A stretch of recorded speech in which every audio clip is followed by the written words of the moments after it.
आपण पाहत आहात लोकसमीक्षा न्यूज नेटवर्क आणि या आहेत आजच्या सुपरफास्ट न्यूज। या बातमीपत्राचे प्रायोजक आहेत नंदिनी कलेक्शन, फक्त महिलांचे परिपूर्ण दालन, माऊली निवास, कल्याण मंडपमच्या बाजूस, यशोधन नगर, परभणी। नमस्कार, मी प्रभू दीपके लोकसमीक्षा न्यूज नेटवर्क मध्ये आपलं स्वागत करतो। आपण पाहत आहात परभणीचं एकमेव बातमीपत्र Loksamiksha superfast. Red Apple exclusive MIDC परिसर, परभणी। बीड आणि परभणी येथील दुर्दैवी घटना संपूर्ण महाराष्ट्राला अस्वस्थ करणाऱ्या असून सामाजिक ऐक्याच्या दृष्टीनं अत्यंत घातक ठरणाऱ्या आहेत। या दोन्ही घटनांबाबत राज्य सरकारबरोबर चर्चा करून दोषींवर कठोर कारवाईसाठी प्रयत्न करणार असल्याची माहिती राष्ट्रवादी काँग्रेसचे अध्यक्ष खासदार शरद पवार यांनी आज परभणीत पत्रकार परिषदेत दिली आहे। खासदार फौजिया खान यांच्या निवासस्थानी आयोजित केलेल्या पत्रकार परिषदेला खासदार निलेश लंके, खासदार फौजिया खान, माजी आमदार विजय गव्हाणे, माजी मंत्री राजेश टोपे, तहसील अहमद खान, सुरेश वरपुडकर, सुरेश देशमुख, विजय भांबळे, बाबाजानी दुरानी, जयप्रकाश दांडेगावकर, भगवान वाघमारे, नदीम इनामदार, बाळासाहेब देशमुख, किरण सोनटक्के, अनिल कांबळे, रमाकांत कुलकर्णी, बाबूराव घाटुळ आदींची उपस्थिती होती। परभणी इथं डॉक्टर बाबासाहेब आंबेडकर यांच्या पुतळ्याजवळ भारतीय संविधान प्रतिकृतीचा अवमान झाल्याची घटना घडली होती। त्याची प्रतिक्रिया उमटणं साहजिकच होतं।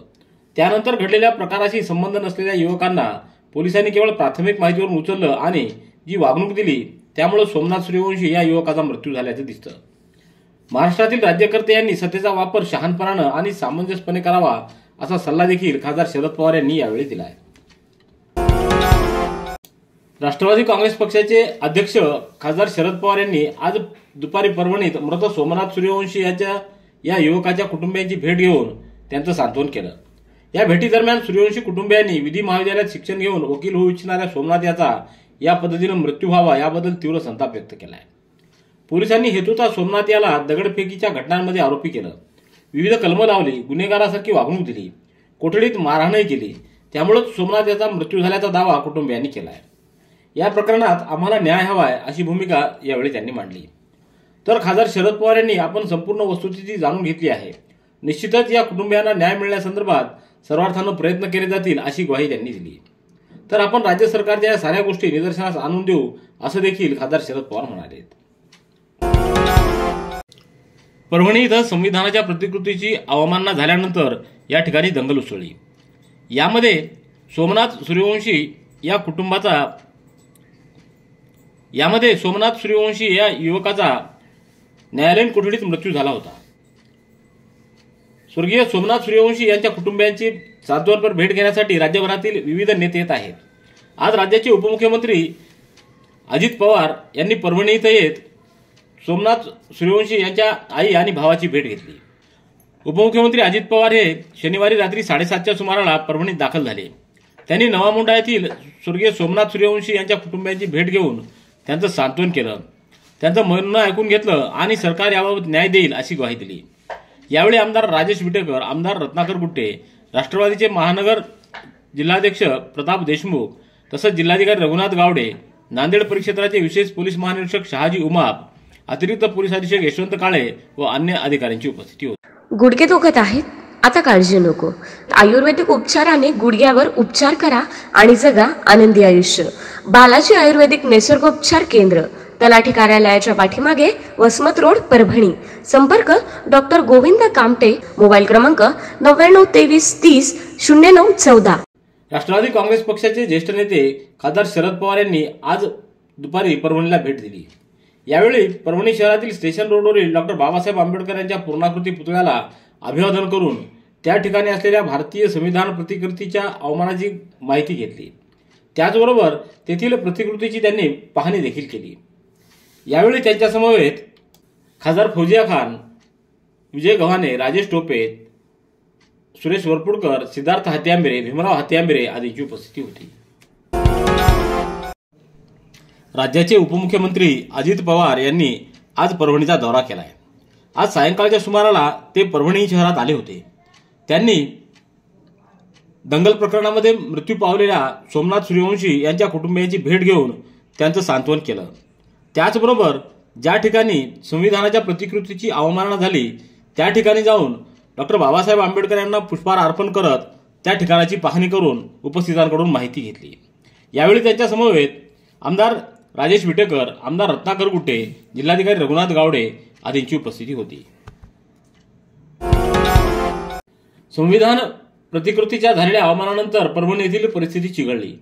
सोमनाथ सूर्यवंशी यांचा मृत्यू झाला, तसंच लोकनेते विजय वाकोडे यांचंही निधन झालं. या पार्श्वभूमीवर आज राष्ट्रवादी काँग्रेसचे अध्यक्ष शरद पवार हे परभणी जिल्ह्याच्या दौऱ्यावर आले असता यावेळी आंबेडकरी चळवळीच्या वतीनं छत्रपती शिवाजी महाराजांच्या पुतळ्याजवळ सुरू असलेल्या आंदोलनाला खासदार शरद पवार यांनी भेट दिली. यावेळी त्यांनी या प्रकरणी न्याय मिळवून देण्यासाठी प्रयत्न करणार असल्याचं सांगितलं. त्याचबरोबर उपस्थितांशी त्यांनी संवाद देखील साधला. राष्ट्रवादी काँग्रेसचे अध्यक्ष खासदार शरद पवार यांनी परभणीतील आंबेडकरी नेते दिवंगत विजय वाकोडे यांच्या निवासस्थानी भेट देऊन वाकोडे कुटुंबियांचं सांत्वन केलं. त्यांनी वाकोडे यांच्या राहुल नगरातील निवासस्थानी जाऊन वाकोडे यांच्या प्रतिमेला पुष्पहार अर्पण करून श्रद्धांजली वाहिली. तसंच कुटुंबियांबरोबर हितगुज केलं. यावेळी परिवारातील सदस्यांनी घडलेल्या घटनेबाबतची सविस्तर अशी माहिती दिली. तर आंदोलनादरम्यान पोलिसांनी जाणीवपूर्वक वाकोडे यांच्यावर गुन्हा दाखल केला. वास्तविकता ते हे संपूर्ण आंदोलन शांततेने हाताळण्याकरिता प्रयत्नशील होते हे त्याच्या निदर्शनास आणून दिलं. ताणतणावातून आणि या घडलेल्या घटनेतून पोलीस प्रशासनानं सुरू केलेल्या कठोर कारवाईमुळे ते अस्वस्थ झाल्याचं देखील कुटुंबियांनी सांगितलं. त्यामुळे त्यांचं हृदयविकाराच्या तीव्र धक्क्यानं निधन झाल्याचं खासदार शरद पवार यांना सांगितलं. तर खासदार शरद पवार यांनी सर्व बाबी ऐकून सर्वतोपरी मदत केली जाईल व राज्य सरकारबरोबर चर्चा केली जाईल असं त्यांनी सांगितलं. यावेळी विजय वाकोडे यांच्या पत्नी श्रीमती अलका विजय वाकोडे, मुलगा आशिष वाकोडे, सिद्धांत वाकोडे, मुलगी प्रियंका वाकोडे, सुप्रिया पोपटकर, विशाखा ढाले, शीतल वाकोडे, सुरेश वाकोडे यांच्यासह परिवारातील सदस्य आणि खासदार फौजिया खान, खासदार निलेश लंके, खासदार बजरंग सोनवणे, राजेश टोपे, भीमराव हत्तीआंबेरे, विजय गव्हाणे, जयप्रकाश दांडेगावकर, सिद्धार्थ हत्तीआंबेरे आदींची उपस्थिती होती. नागपूर इथल्या हिवाळी अधिवेशनात आमदार राजेश विटेकर यांनी परभणी येथील कृषी विद्यापीठाच्या निष्क्रिय कामगिरीबाबत औचित्याच्या मुद्द्याद्वारे शासनाचं लक्ष वेधत मराठवाडा कृषी विद्यापीठ म्हणजे पांढरा हाती ठरत असल्याचं सांगत या विद्यापीठाच्या कारभाराचे वाभाडे काढले. आमदार विटेकर म्हणाले की कोट्यावधी रुपयाचा खर्च करूनही शेतकऱ्यांपेक्षा अत्यल्प उत्पादन मिळवणाऱ्या परभणी येथील कृषी विद्यापीठाच्या कारभारामुळे जनतेमध्ये अनास्था निर्माण झाली. विद्यापीठ म्हणजे पांढरा हत्ती पोसण्याचा प्रकार होतोय का असा प्रश्न मराठवाड्यातील शेतकऱ्यांना पडलाय. असा पांढरा हत्ती म्हणून ओळखल्या जाणाऱ्या कृषी विद्यापीठाची अनुदानं बंद करून विद्यापीठातील कमवा आणि शिका या नियमाप्रमाणे विद्यापीठानं स्वतःचं कृषी उत्पादन वाढवून सक्षम व्हावं, तसंच संशोधन वाढवावं आणि विद्यापीठ चालवावं अशी जबाबदारी त्यांच्यावर का देण्यात येत नाही. महाराष्ट्र कृषी सेवा व संशोधन परिषद पुणे आणि कृषी विभाग महाराष्ट्र राज्य यांनी विद्यापीठाच्या अशा कामगिरीची दखल घेण्याची मागणी आमदार विटेकर यांनी औचित्याच्या मुद्द्याद्वारे केली आहे. शासनाची महत्वाकांक्षी अॅग्रिस्टॉक योजनेच्या अंमलबजावणीसाठी ग्राम पातळीवर पथकं स्थापन केली असताना आता ग्रामसेवक व कृषी सहाय्यक यांच्यानंतर महसूल विभागातील कर्मचाऱ्यांनी विविध कारणं देत अॅग्रिस्टॉक योजनेवर बहिष्कार टाकला असल्याचं जिल्हाधिकाऱ्यांना एका निवेदनाद्वारे कळवले. जिल्हाधिकारी रघुनाथ गावडे यांना महसूल कर्मचाऱ्यांची संघटना असलेल्या महाराष्ट्र राज्य तलाठी संघ यांच्या वतीनं हे निवेदन देण्यात आले.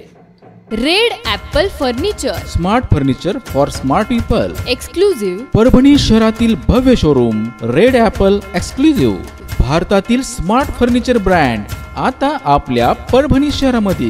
हो, आता आपल्या परभणी शहरामध्ये. या अंतर्गत ऑफिस, बेडरूम, डायनिंग, लिव्हिंग इत्यादी प्रकारचे फर्निचर आपणास मिळेल.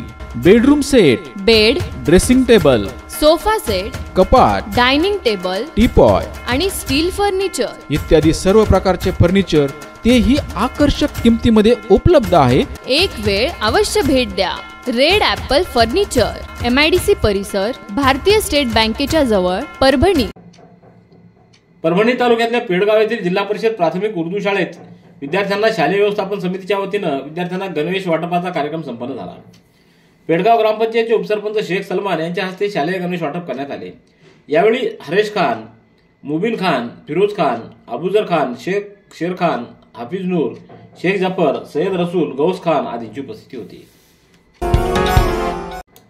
राज्य महसूल विभाग, राज्य पंचायत विभाग आणि भारतीय सर्वेक्षण विभागाच्या संयुक्त विद्यमानं पंचायत राज मंत्रालय भारत सरकारच्या वतीनं स्वामित्व योजनेची अंमलबजावणी करण्यात येते. या योजनेद्वारे गावातील मिळकती धारकाला मालमत्ता पत्रक उपलब्ध करून देताना संबंधित मिळकत धारकाला दस्तऐवजाचा हक्क प्रदान करण्यात येत आहे.